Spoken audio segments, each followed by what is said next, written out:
दोस्तों फिर से एक मर्तबा स्वागत है आपका हमारे इस YouTube चैनल पर। आज के वीडियो में हम देखेंगे कि जो अनुनासिक है उनका इस्तेमाल अनुस्वार की शक्ल में किस तरह किया जाता है, या फिर अनुस्वार अगर से हमें नहीं लिखना है तो उसे अनुनासिक की शक्ल में किस तरह से लिखा जाता है। साथ ही साथ देखेंगे कि समान उच्चार अनुस्वार किसे कहते हैं और समान उच्चार अनुस्वार होने के लिए कौन से चीज़ों का होना ज़रूरी है। तो आइए शुरू करते हैं आज का लेसन और चलते हैं हमारे कंप्यूटर स्क्रीन पर। दोस्तों हम देख रहे हैं कि अनुस्वार की जगह अनुनासिक कब इस्तेमाल होगा या अनुनासिक की जगह अनुस्वार कब इस्तेमाल होगा। तो इसके लिए हमें स्पर्श व्यंजन फिर से एक मर्तबा देखने होंगे, क्योंकि स्पर्श व्यंजन के अंदर ही अनुनासिक इस्तेमाल होता है। अनुनासिक यानी ऐसे वर्ण जिनकी आवाज़ें नाक में से निकलती है, इंग्लिश में जिसे नेजल फ्रिकेटिव्स कहा जाता है। तो क हमने देखा कि जो स्पर्श व्यंजन है उनके 5 गट है। एक क गट है, एक चो गट है, एक टो गट है, एक तो गट है और एक पो गट है। इन पांचों गट के अंदर यानी हर एक गट के अंदर 5 वर्ण आते हैं, और 5 वर्ण में जो पहले 2 होते हैं वो कठोर होते हैं, बाद वाले जो 2 होते हैं वो मृदु होते हैं, और आखिर में जो वर्ण या फिर व्यंजन आता है उसे हम अनुनासिक कहते हैं। तो ये हमने पिछले हमारे वीडियोस में भी देखा था। को गट के अंदर जो इस्तेमाल होने वाला अनुनासिक है वह ग है। ग वांग में लिखा जाता है, ग और नो की आवाज़ इसके साथ आती है। चौगट के साथ जो इस्तेमाल होने वाला अनुनासिक है वह न है, इस तरह से न लिखा जाता है। टोगट के अंदर जो इस्तेमाल होने वाला अनुनासिक है वो न बान का है, बान यानी हमारा तीर, न बानाचा। तो गट के अंदर इस्तेमाल होने वाला जो अनुनासिक है वो है न नड़ाचा, और प गट के अंदर जो इस्तेमाल होने वाला अनुनासिक है वह म है। तो हमने इस तरह से देखा है कि स्पर्श व्यंजन 25 से 25 स्पर्श व्यंजन के अंदर 5 अनुनासिक है और हर एक गट के अंदर एक अनुनासिक इस्तेमाल होता है। तो ये जो सीक्वेंस है यानी को गट का जो अनुनासिक है वो हमें याद होना ज़रूरी है, चो गट का अनुनासिक है वो हमें याद होना ज़रूरी है, क्योंकि जब हम अनुस्वार की जगह अनुनासिक देंगे तो इसी अक्षर को यानी इन को गट के अक्षर में से अगर से कोई अक्षर अनुस्वार के सामने आता है तो ये अनुनासिक इस्तेमाल होगा।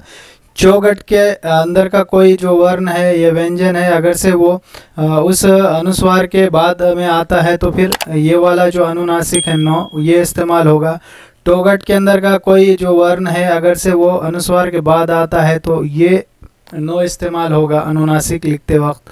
तोगट के अंदर का कोई वर्ण अगर से अनुस्वार के बाद आता है तो ये वाला नो जो है तो अनुनासिक वहाँ पर इस्तेमाल होगा। और पोगट में से अगर से ये चारों में से कोई अक्षर अगर से अनुस्वार के बाद में आता है तो ये मो हमको वहाँ पर एज ए अनुनासिक इस्तेमाल करना होगा। वही चीज़ हमने आगे स्लाइड पर आपको यहाँ पर एक उसका जो स्पष्टीकरण है वो थोड़ा सा एक लिखित स्वरूप में आपको यहाँ पर दिया है कि अनुस्वार मागचे अक्षर आवर देतात, यानी अनुस्वार की जो आवाज़ जिस अक्षर के साथ में मिलकर आती है उस अक्षर के ऊपर क्या करते हैं अनुस्वार देते हैं। लेकिन अगर से आपको अनुस्वार की जगह अनुनासिक देता ना, यानी अगर से आपको अनुस्वार की जगह अनुनासिक इस्तेमाल करना है तो जिस अक्षर पे यानी जिस अक्षरावर अनुस्वार आला आहे त्याच्या पुढील अक्षराच्या गटातील अनुनासिक घेतात।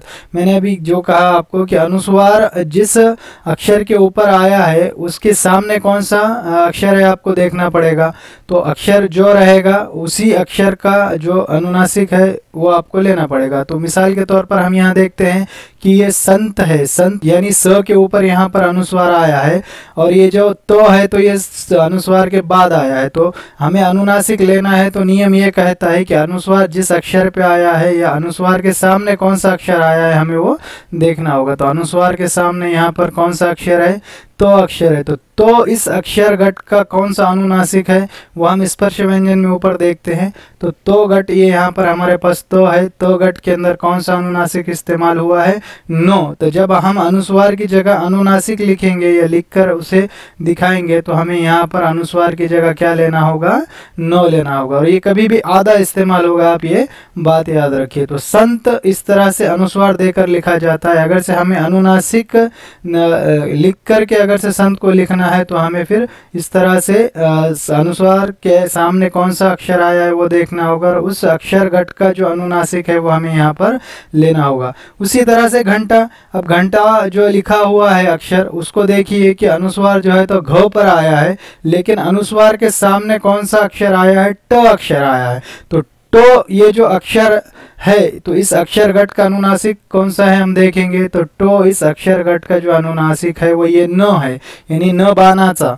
तो इसलिए हमें यहाँ पर जब अनुस्वार की जगह अनुनासिक लिखकर बताना है तो हम क्या करेंगे कि फिर अनुस्वार की जगह अनुनासिक लिखने के लिए इस टो गट का साथ का जो अनुनासिक है वो यहाँ पर लिखेंगे। तो यहाँ पर ये हमने नो बान का जो है तो ये आधा यहाँ पर लिखकर घंटा इस तरह से लिखा। तो ये जो है तो ये अनुस्वार का इस्तेमाल करके घंटा लिखा गया, और ये जो है तो हमारा जो अनुनासिक है वो अनुनासिक लेकर के यहाँ पर क्या किया गया, इस घंटा को लिखा गया। उसी तरह से अंक, ये जो लफ्ज़ है तो अंक के अंदर जो अनुस्वार है तो वो ओ पर आया है, और अनुस्वार के सामने जो अक्षर आया है वो क आया है। तो को अक्षर गट का जो अनुनासिक है वो ग है, ग। इसीलिए अंक को अनुस्वार की सूरत में इस तरह लिखा जाएगा और अनुनासिक की सूरत में इस तरह से लिखा जाएगा। फिर वही बात है कि क गट का अनुनासिक ग है, तो वो हम कहाँ देखेंगे, तो स्पर्श व्यंजन की सीक्वेंस हमें याद होनी चाहिए। को गट का जो अनुनासिक है वो ग है, ग। इसीलिए हमने क्या किया, यहाँ पर अंक को इस तरह से लिखकर बताया। उसके बाद कन कन, सिंचन, पंडित, करंटा, वसंत, गंगा, मंद, चंचल और कंप, ये कुछ अक्षर है। ये हमने आपको प्रैक्टिस के लिए यहाँ पर दिए हैं। तो आप क्या कीजिए कि को, यहाँ पर को के ऊपर अनुस्वार आया है और फिर अनुस्वार के सामने को ही आया है। तो को के जो को गट का जो अनुनासिक है आपको वो यहाँ पर लिख कर कन लिखना होगा, कन कन, यानी ये वाला यहाँ पर इस्तेमाल होगा को गट का। अब ये चो गट का कौन सा है, तो चो गट का अब यहाँ पर सिंचन, सिंचन यहाँ अनुस्वार स पर आया है और उसके सामने चो आया है। तो चो गट का आपको अनुस्वार की जगह अगर अनुनासिक लिखना है तो चो गट का आपको अनुनासिक लिखना होगा। तो चो गट का अनुनासिक कौन सा है, तो ये वाला नो जो है तो चो गट का अनुनासिक है, ये आपको आधा लिखना होगा इस तरह से। तो आप ये प्रैक्टिस कीजिए ताकि आपको एग्ज़ाम के अंदर ये चीज़ आसानी से आप उसे हल कर सके। तो ये बाकी जो यहाँ पर आपको शब्द दिए हुए हैं, कनकन, सिंचन, पंडित, करंटा, वसंत, गंगा, मंद, चंचल और कंप, तो इसके आप क्या कीजिए कि अनुस्वार की जगह पे अनुनासिक को लिख करके इन शब्दों को लिखने की कोशिश कीजिए ताकि आपकी प्रैक्टिस हो जाए। अब एग्जाम में क्वेश्चन ये पूछता है कि समान उच्चार अनुस्वार असनारे शब्द कौन से, यानी ऐसे शब्दों की जोड़ी बताइए जिनके अंदर समान उच्चार वाले अनुस्वार या अनुनासिक इस्तेमाल हुए हों। तो अब वो हम कैसे पहचानेंगे, उसका सिंपल सा फंडा ये है कि ऐसे दो शब्द जिनके अंदर अनुस्वार इस्तेमाल हुआ है और उन अनुस्वार की जगह हमें अनुनासिक इस्तेमाल करना है, और अनुनासिक जब हम इस्तेमाल करेंगे तो वो दोनों शब्दों के अंदर इस्तेमाल होने वाला अनुनासिक अगर से एक ही गट का होगा या सेम होगा तो हम उसे क्या कहेंगे, समान उच्चार अनुस्वार कहेंगे। मिसाल के तौर पर हमने यहाँ पर देखा कंठ और बंड, ये दो शब्द है। तो कंठ जो है तो क के ऊपर अनुस्वार आया है और उस अनुस्वार के सामने ठ आया है। उसी तरह से बंड के अंदर बो के ऊपर अनुस्वार आया है और उसके सामने ड आया है। तो ये ठ और ये डो, ये दोनों जो अक्षर है तो इन अक्षर का जो अनुनासिक है जो ट, ठ, ड, ढ और उनके साथ में जो अनुनासिक इस्तेमाल होता है वो ये नो इस्तेमाल होता है। तो कंठ के अंदर भी अनुनासिक नो बान का जो है वो इस्तेमाल हुआ है। उसी तरह से बंड के अंदर भी जो नो बानाचा जो नो है वही एज ए अनुनासिक यहाँ पर इस्तेमाल हुआ है। इसलिए कंठ और बंड ये जो है तो समान उच्चार अनुस्वार की जोड़ी है। उसी तरह से नीचे और एक मिसाल है कन कन और गंगा। तो कन कन किस तरह से लिखा जाएगा, क के ऊपर अनुस्वार आया है फिर उसके अनुस्वार के सामने को आया है, इसीलिए को गट का हम यहाँ पर क्या करेंगे, अनुनासिक लेंगे। तो ये ग जो है तो ये को गट का अनुनासिक है, ये हमें मालूम है, इसलिए हमने क लिखा फिर अनुनासिक ग लिखा फिर ये क और ये न लिखा, कण कन। उसी तरह से गंगा किस तरह से लिखेंगे, तो ये जो गंगा के अंदर भी वही है कि ग जो ये है उसके ऊपर यहाँ पे अनुस्वार आया है और उसके सामने फिर ग आया है। ये गो गट का जो अनुनासिक है वह ग है, ग वांग्मय वाला ये जो ग है, तो इसीलिए यहाँ पर भी यही इस्तेमाल हुआ और यहाँ पर भी यही इस्तेमाल हुआ है। इसीलिए ये जो दोनों लफ्ज़ है, ये दोनों शब्द है, ये समान उच्चार अनुस्वार वाले शब्द है। उसी तरह से अगर से ऐसे शब्द जिनके साथ में अनुनासिक इस्तेमाल ही नहीं किया जा सकता, यानी हम अनुनासिक लिख ही नहीं सकते, ऐसे शब्द भी क्या कहलाते हैं, ऐसे शब्दों की जोड़ी भी क्या कहलाती है, समान उच्चार अनुस्वार वाली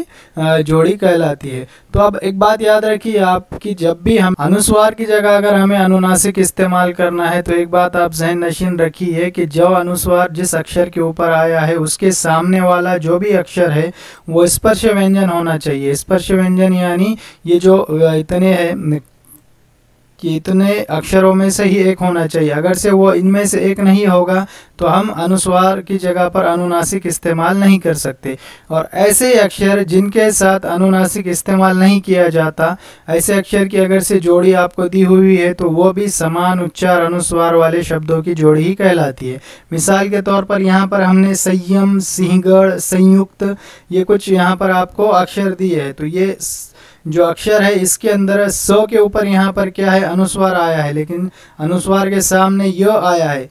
य जो है तो ये हमारा स्पर्श व्यंजन नहीं, इसलिए हम यहाँ पर अनुनासिक इस्तेमाल नहीं कर सकते। उसी तरह से सिंहगढ़, सिंहगढ़ के सामने यहाँ पर स पर अनुस्वार आया है और यहाँ उसके सामने ह आया है, तो ह भी ये स्पर्श व्यंजन नहीं है, इसीलिए यहाँ पर भी जो है तो अनुस्वार की जगह पे अनुनासिक इस्तेमाल नहीं होगा। उसी तरह से संयुक्त, संयुक्त में भी स के ऊपर जो है तो अनुस्वार आया है और उसके सामने य आया है, तो य जो है तो ये हमारा स्पर्श व्यंजन नहीं है, इसीलिए यहाँ पर भी क्या होगा कि अनुनासिक इस्तेमाल नहीं होगा। तो अनुनासिक उसी वक्त हम इस्तेमाल कर सकते हैं जब अनुस्वार के सामने आने वाला जो अक्षर है वो स्पर्श व्यंजन हो, यानी इन में से एक हो। तो आप ये बात समझ लीजिए। तो अब हमने देखा कि अनुस्वार की जगह अनुनासिक कब इस्तेमाल होता है और समान उच्चार अनुस्वार किसे कहते हैं। तो जिन दो शब्दों की जोड़ी के अंदर सेम यानी एक ही अनुनासिक इस्तेमाल होता हो, ऐसे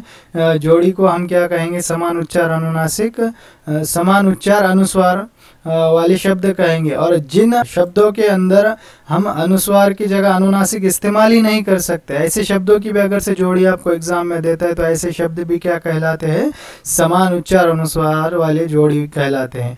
तो उम्मीद करता हूं कि ये छोटा सा एक जो टॉपिक था वो आपके समझ में आ गया होगा। एग्जाम में इसके ऊपर भी क्वेश्चन पूछे जाते हैं। तो उम्मीद करता हूं कि वीडियो आपको अच्छी लगी होगी। अच्छी लगी हो तो फिर हमेशा की तरह इसे लाइक कर दीजिए और अपने दोस्तों में इसे शेयर कीजिए। साथ ही साथ चैनल को सब्सक्राइब कीजिए और बेल आइकॉन को प्रेस कर दीजिए ताकि आने वाली वीडियोस की नोटिफिकेशन जो है तो वो आपको मिलती रहे। तो मिलते हैं दोस्तों हमारी नेक्स्ट वीडियो में, तब तक के लिए गुड डे, गुड बाय।